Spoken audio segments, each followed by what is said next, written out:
మిత్రులారా, మీ అందరి గుండెలో ఒక్కటే ఉన్నది. మీ గుండెలో ఉన్న మాటను నేను చెప్తాను. ఈ జూపల్లి కృష్ణారావు గారు ఇప్పుడు ఉన్న మంత్రి గారు, మేము నాడు వీరం హర్షవర్ధన్ రెడ్డి గారితో పనిచేసినాం, తెలంగాణ విముక్తి ఉద్యమంలో పాల్గొన్నాం. కానీ ఆనాడు తెలంగాణ ఉద్యమ ఫలాలను పెద్దలు సింగిరెడ్డి నిరంజన్ రెడ్డి గారు చాలా చక్కగా చెప్పిండ్రు. ఆయన ఏ విధంగా సార్ కొన్ని డీటెయిల్స్ నర్మ గర్భంగా చెప్పిండు. ఇక ఆ డీటెయిల్స్ అన్ని నేను పోలీస్ ఆఫీసర్ కాబట్టి నిమ్మలంగా చెప్తాను తర్వాత ఎప్పుడన్నా. సో అవన్నీ చెప్తూనే మరి ఇంత తెలంగాణ విముక్తి ఉద్యమ ఫలాలను అందరికన్నా బాగా తీసుకొని వాటి ద్వారా లాభపడ్డ ఈ ప్రాంతానికి చెందిన మరి జూపల్లి కృష్ణారావు గారు రేపు మమ్ములను వేధిస్తే మేము ఎక్కడ పోవాలి, వేధిస్తున్నాడు మేము ఎక్కడ పోవాలి అని మీకు కదా.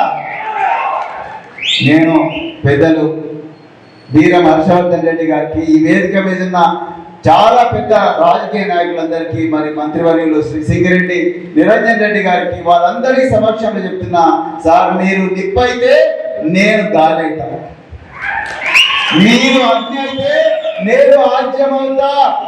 బరాబర్ మీరెవ్వరికి కూడా భయపడాల్సిన అవసరం లేదు. బాబు లైవ్ పెట్టి జూపల్లి కృష్ణారావు గారికి వినిపించండి. ఇదే ఏటి నీళ్లు తాగిన బిడ్డను నేను, ఇదే ఏట్ల ఈత నేర్చుకున్న బిడ్డను,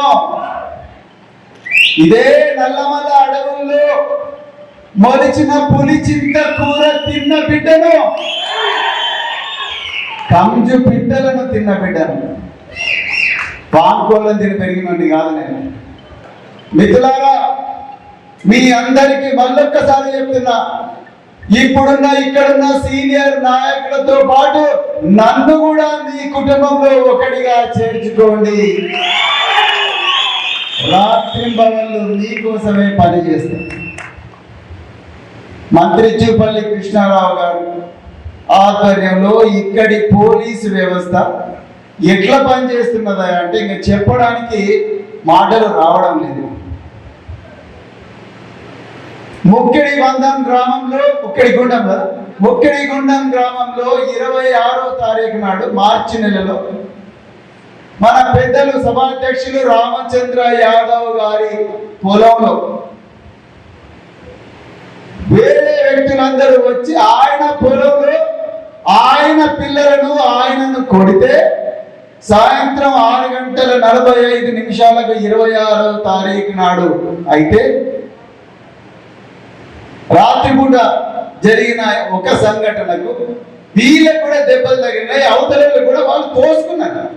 తోసుకుంటే వెంటనే పోయి ఈయననే మమ్మల్ని కొట్టి ఈయన మా మీద హత్యాయత్నం చేయాలని ప్రయత్నం చేసిండని చెప్పి మమ్మల్ని కులం పేరుతో తిట్టిండని అక్రమంగా, నేను పోలీస్ ఆఫీసర్ పై ఆవులిస్తే పేరు లెక్క పెడతారు.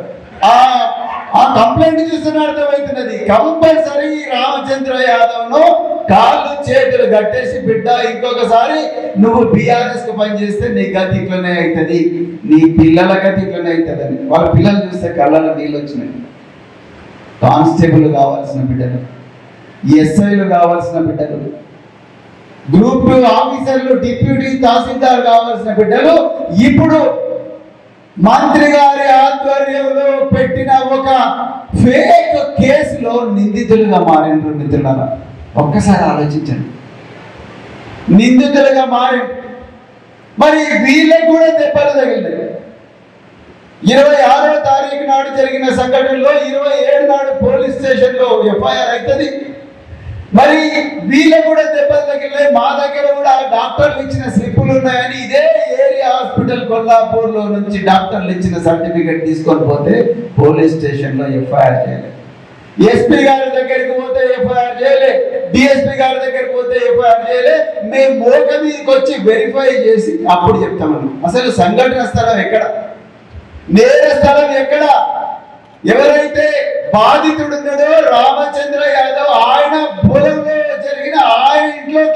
ఆయన పొలంలోకి వచ్చి వాళ్ళు కొడితే వాళ్ళు బాధితులు అవుతారు, ఈయన నిందితుడు అవుతాడు.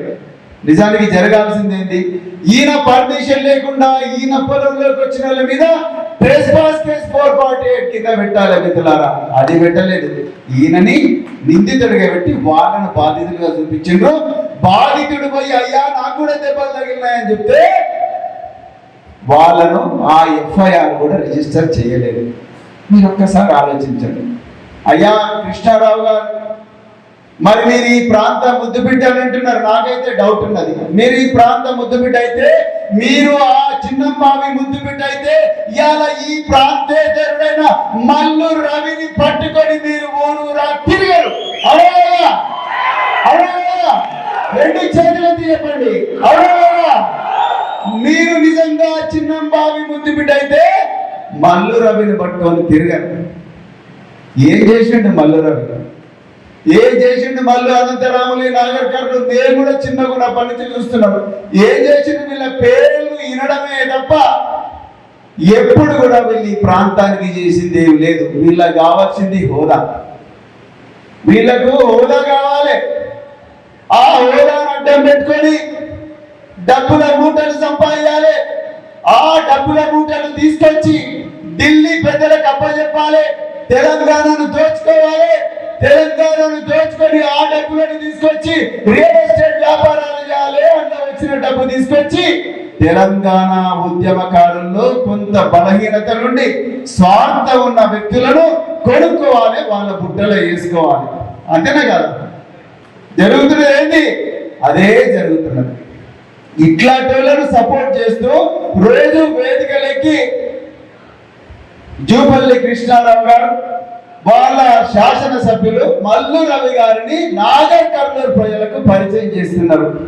అందుకోసమేనా తెలంగాణ ప్రజల నాడు ఆంధ్ర పాలకులు వ్యతిరేకంగా పోరాడింది?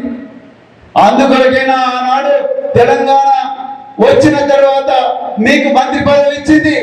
ఒక్కసారి ఆలోచించండి. అందుకొరకే ఈ రోజు కొల్లాపూరులో ఉండే ఈ బిఆర్ఎస్ కొలమ సింహాలకు వేదిక నుండి మీ అందరికి చెప్తున్నా, నేను మీ తమ్ముడిగా చూడండి, మీ అన్నగా చూడండి, మీ సోదరిగా చూడండి, తప్పకుండా మీ వద్దే ఉంటా, మీకోసమే ఉంటా మిత్రులారా. తప్పకుండా నిరంతరం మీ గురించే నేను పోరాడతా మిత్రులారా. నాకు వేరే పనేం లేదు.